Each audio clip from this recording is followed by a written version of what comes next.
Thank you very much, Madam Speaker. I rise today to speak to this bill, C-74, the Budget Implementation Act. It's a hulking 556-page piece of legislation, that big, which promises nothing at all to Canadians except higher taxes and lower economic opportunities for hard-working Canadians across this great country.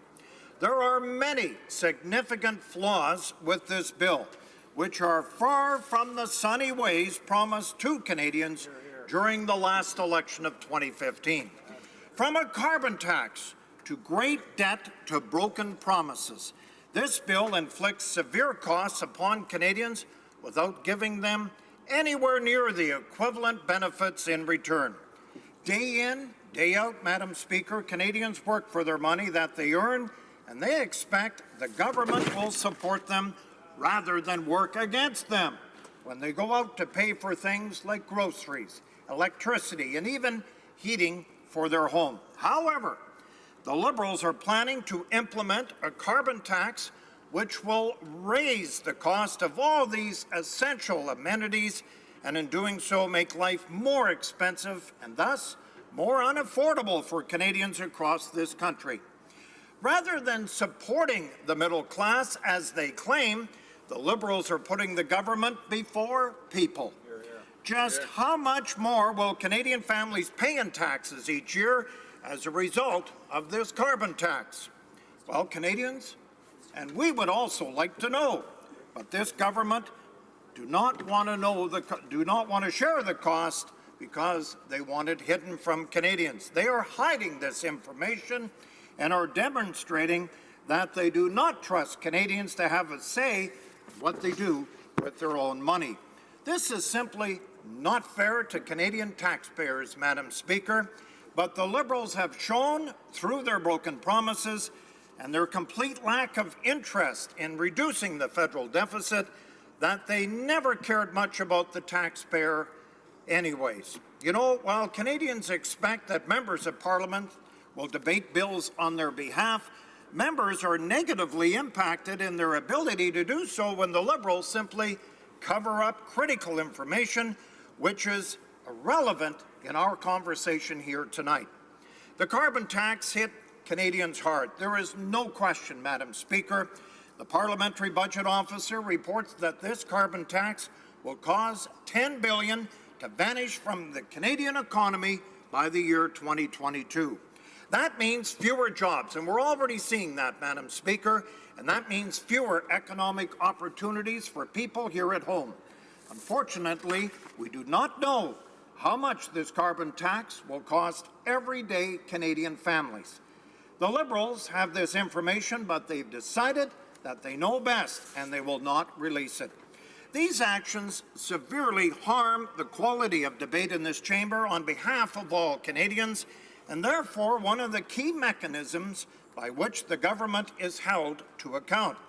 These actions do nothing to improve transparency, which, by the way, this government ran on in the year 2015 on their election cycle.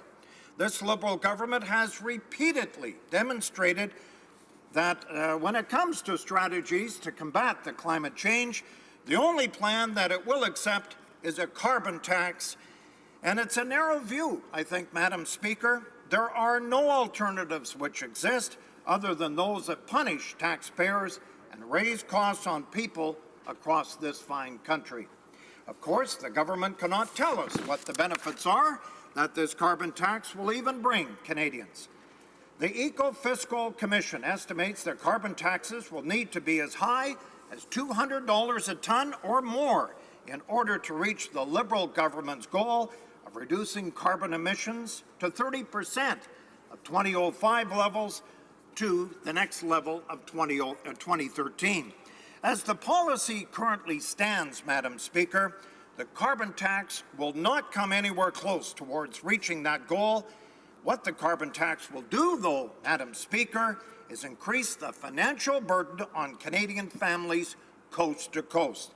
And they will have to bear the brunt of this tax through high consumer costs. Reduced competitiveness. We've already seen that in the aluminum and the steel industry here today, and foreign debt. As you all know, falling foreign direct investment in Canada's economy. We don't have to talk about that when this government just recently bought an existing pipeline for $4.5 billion. These are families that the Liberal government promised the world to. These are the same families that were told by this Liberal government that their taxes would be lower and that the federal deficit would be erased by 2019. That's only next year.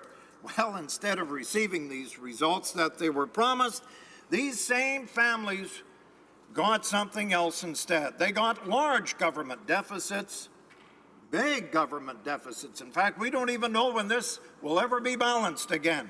They got extra federal debt, a Liberal government with no plans to balance the books at any time in the foreseeable future, and a carbon tax now which raises their daily living costs and does little at all to reduce carbon emissions. Now let's look at my province of Saskatchewan. Yes, the provincial environment minister estimates that the implementation of this Liberal carbon tax would cost the Saskatchewan economy $4 billion over just 5 years. No wonder then the government of Saskatchewan is determined to challenge this carbon tax all the way to the Supreme Court. I am proud to stand here, Madam Speaker, and represent the people of Saskatoon-Grasswood, and in particular, the people of Saskatchewan, because right now we are the only jurisdiction, both provincially and territorial, that has not signed on to this massive Liberal carbon tax. You know what? Communities in Saskatchewan recognize that this carbon tax has nothing but high costs for little or no benefit. There is no Houdini in my province of Saskatchewan. We know this Liberal government is up to no good. You know, you just can't fool prairie people. You can't fool prairie people, and I'm proud tonight to say Saskatchewan is the only jurisdiction in this country that has not and will not sign on to this Liberal carbon talk. You know, it's a debt now. We've talked about this debt being passed on to future generations of Canadians who actually have no say whatsoever, Madam Speaker, but nonetheless will be born into a situation where they inherit the costs incurred by this Liberals. You know, during the election of 2015, I was fortunate. My daughter gave birth to my first granddaughter. I'm very happy, you know, 2015, I was very happy. But you know, Madam Speaker, when I look at this debt of this government, they have no plans at all of balancing the budget. I really feel today for Avery Thornhill, my 2.5-year-old granddaughter. You know why? She is going to pay for this for the rest of her life. And she's only 2.5 years old, and we hope that she lives many, many years, 80s, 90s.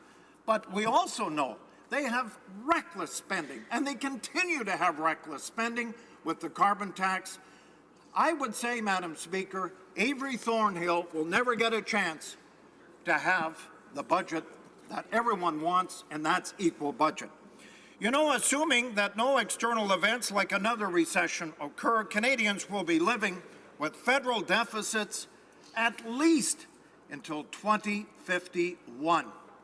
Is that fair today to all our grandchildren when we tell them in the year of 2018 that we have no hope of all of balancing the budget, maybe by 2051, but as we've seen with this government, they continue to spend recklessly.